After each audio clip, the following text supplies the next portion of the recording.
Guys, इस अंडे को देखकर आप अनुमान लगाइए कि मैं आज क्या बनाने जा रही हूँ।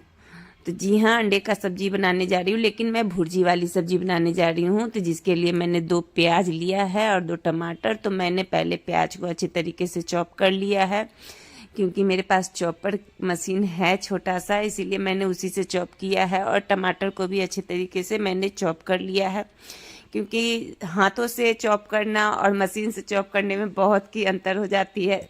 तो मैंने चॉप कर लिया। अब मैं कढ़ाई में तेल डाल के पहले अंडे को अच्छे तरीके से फ्राई करूँगी, और फ्राई करने के बाद मैं इसे अच्छे तरीके से लाल होने तक का फ्राई करूँगी। उसके बाद मैंने लहसुन को छिला है, जो कि मुझे अच्छे तरीके से इसको कूटना होगा, कूट के इसका पेस्ट बनाना होगा। तो पेस्ट तो होगा नहीं, खड़ा ही दरदरा रहेगा, लेकिन फिर भी मैं इसे कूटूंगी। और मेरी अंडे भी अच्छे तरीके से फ्राई हो चुकी है, आप देख सकते हैं। उसके बाद मैंने उसी कढ़ाई में जीरा रख के मैंने उसे अच्छे से चटकने दिया है, थोड़ा लाल हो चुकी है। तो उसके बाद मैंने प्याज और तेजपत्ता 2 उसमें रख के अच्छे तरीके से मैं उसे भूनूंगी धीरे धीरे।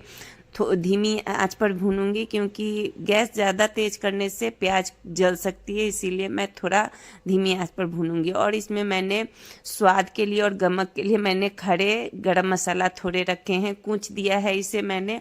इलायची, बड़ी इलायची और छोटी इलायची की, इसलिए मैंने आपको हाथों में रख के दिखाई है। फिर मैं इसे अच्छे से थोड़ा सा भूनते हुए मैं इधर दूसरे काम करने लगी, क्योंकि वो घर में मैंने लहसुन रखी थी, तो इसे भी कूचना ज़रूरी था। कूच के मैंने 1 चम्मच पेस्ट बना लिया है। दरदरा पेस्ट है, इसे पेस्ट भी नहीं कहा जाएगा, लेकिन मैंने इसे पेस्ट बना लिया है। अब मैं इसे रख दूंगी इसी कढ़ाई में। अब मैं इसे भी थोड़ा धीरे धीरे भूनूंगी, ताकि ये भी स्वाद भी दे और गमक भी दे। और फिर मैं इधर चॉपर वाला कटोरा में मैं थोड़ा सा मसाला निकालूंगी, जिसमें मैंने आधे चम्मच हल्दी, आधा चम्मच मिर्ची पाउडर और आधे चम्मच काश्मीरी लाल मिर्च पाउडर, ये तीखी नहीं होती है, और आधा चम्मच के तकरीबन मैंने धनिया भी लिया है, और आधे चम्मच मैंने नमक लिया है। 6 अंडे है, उसी के अनुसार मैंने मसाला लिया है। अब मैं इसको टमाटर के साथ ही अच्छे तरीके से चम्मच से घोल में मिला दूंगी। ये अच्छे से मिलाना ज़रूरी होता है, क्योंकि इसमें गांठ अगर पड़ जाए तो वैसे तो जाने के बाद कढ़ाई में ये तो मिल ही जाएगी, फिर भी अच्छे से मिला देने से ठीक रहती है। तो मैंने इसे अच्छे से मिलाकर मसाले को कढ़ाई में डाल दिया है। तो अब मैं इसे धीमी आंच पर कम से कम 5-10 मिनट मैं इसे भूनूंगी।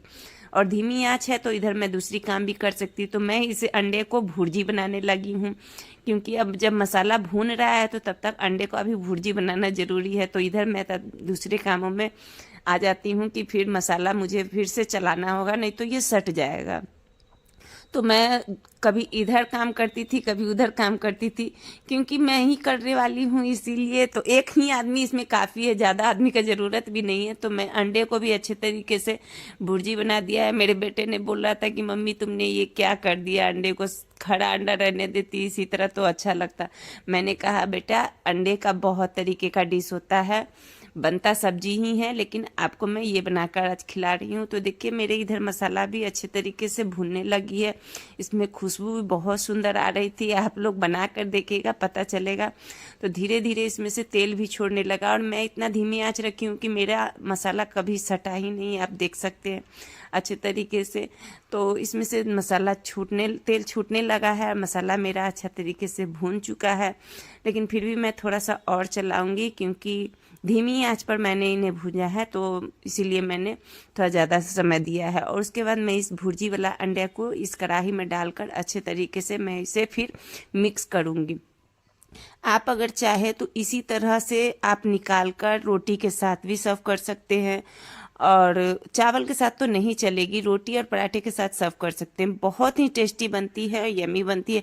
अगर घर में कम आदमी हो तो इस तरीके से भी चल सकता है, अगर ज़्यादा आदमी है तो ग्रेवी चाहिए। तो जिसके लिए मैंने 1 गिलास पानी डाली है, और 1 गिलास पानी डालने के बाद मैं इसे अब थोड़ा सा सोचूंगी कि हाँ और कुछ नहीं डालना है, तो सिर्फ धनिया का पत्ता डालूंगी, क्योंकि धनिया के पत्ता डालने से इसका स्वाद बहुत ही अच्छा उतरता है। हर एक चीज़ में, अभी तो ठंडी है तो हर एक चीज़ में आप धनिया का पत्ता डालिए तो स्वाद बहुत ही सुंदर उतरता है। तो मैंने इसमें धनिया का पत्ता डाल दिया है। आप देख सकते हैं कि मेरी सब्जी देखने में ही कितने टेस्टी लग रही है, तो सोचिए खाने में कितनी यम्मी होगी। तो इस तरीके से आप बनाइए घर पर, बहुत कम सामान में बन जाती है और बहुत कम मेहनत है इसमें। तो मैं अब इसे 10 मिनट तक पकने दूंगी, तब तक मैं अपना दूसरा काम देखती हूँ। तो जिसके लिए मैंने आटा लिया है, अब आटा को मैं गूंद लेती हूँ, क्योंकि रोटी भी बनाना ज़रूरी, सब्जी के साथ साथ रोटी जल्दी बन जाएगी, तो खाने में भी गर्मा गर्म बहुत टेस्टी लगेगी दोनों चीज़। तो इसलिए मैंने आटा सान लिया है और इधर मैं सब्जी को एक बार निकाल कर देख लेती हूँ ढक्कन हटाकर कि मेरी सब्जी बनी है या नहीं। तो जी हाँ, मेरी सब्जी रेडी हो चुकी, लेकिन ग्रेवी में मुझे लग रहा है कि अभी थोड़ा ज़्यादा है, क्योंकि मैंने आँच बहुत कम रखा था। इसीलिए क्योंकि मुझे आटा साना था, तो मैंने सोचा कि कहीं जल जाएगा ज़्यादा आँच देने से, तो मैंने आँच को कम रखा था। तो मैंने अब इसे 10 मिनट मतलब पकाई हूँ, और 5 मिनट अभी और थोड़ा हाई फ्लेम पर मैं इसे छोड़ दूंगी। आप देख सकते हैं कि भाप की वजह से आपको दिखाई नहीं दे रहा होगा, लेकिन फिर भी आपको दिखेगा, क्योंकि मैं जब इसको ठंडा करूंगी तो हो जाएगा। तो मेरी रेसिपी सब्जी की रेडी है। तो अब मैं रोटी बनाने जा रही हूँ। तो मैं रोटी की एक कहानी मैं अपनी बताती हूँ कि जब मैं शादी होकर आई थी, तो मेरी एक बड़ी वाली ननद है जो कि मुझसे बोली थी, उन्हें याद होगा या नहीं होगा पता नहीं, ये वीडियो देखेंगी तो हंसेगी भी। तो उन्होंने कहा था कि कन्या, आपको घुमा घुमा कर रोटी बेलना आता है। मतलब वो मुझसे मजाक की थी, मुझे ये समझ में नहीं आया था। तो मैंने कहा कि नहीं, मुझे घुमा घुमा कर रोटी नहीं आता है बेलने। पता नहीं वो किस बारे में बोल रही थी, लेकिन मुझे उन्होंने ये बात बोली तो मुझे बहुत हंसी, अब जो सोच रही हूँ तो याद आती है, तो हंसी आती है। तो मैंने जब इस तरीके से पूरा रोटी को बनाकर फुलाकर जब निकाल लिया था, तब मेरी ननद मुझे बोलती है कि कन्या, आपको तो घुमा घुमा के रोटी बनाना आता ही है, आप तो कितनी अच्छी से रोटी बनाई है। तो फिर आपसे मैंने पूछा तो आप झूठ क्यों बोली? तो मैंने कहा मुझे क्या पता कि आप इसी के बारे में बोल रही है कि घुमा घुमा के रोटी बनाया जाता है, बनाने आता है या नहीं। तो मैं इस बात के लिए इसको समझी नहीं थी, इसीलिए मैंने कुछ बताया नहीं था। तो जब वो मेरी रोटी देखी तो बहुत खुश हो गई थी कि हाँ, रोटी बनाना आता है। पहले की बात कुछ और थी कि हाँ, बच्चों को खाना बनाना सही से नहीं आता था, तो ज़्यादातर लेडीज ससुराल में सीखती थी, लेकिन अब तो सब ट्रेन हो जाती है, तो घर पर ही सीख लेती है। तो ये रही मेरी गुर्जी की सब्जी, और मैं निकालने जा रही हूँ बॉल में। तो देखिए, आप देखने के बाद आपको पता चलेगा कि मेरी सब्जी कैसी लग रही है, और इस तरीके से आप बनाकर ट्राई करके देखिएगा, तब बताइएगा कि मैं गलत बोल रही थी या सही, कि सब्जी टेस्टी बनती है इस तरीके से कि नहीं।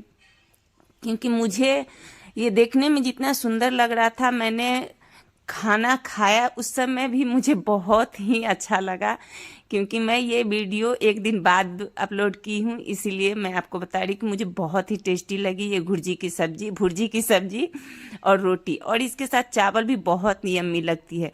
तो आप प्लीज़ इस तरह बनाकर और खाकर कमेंट में बताइए।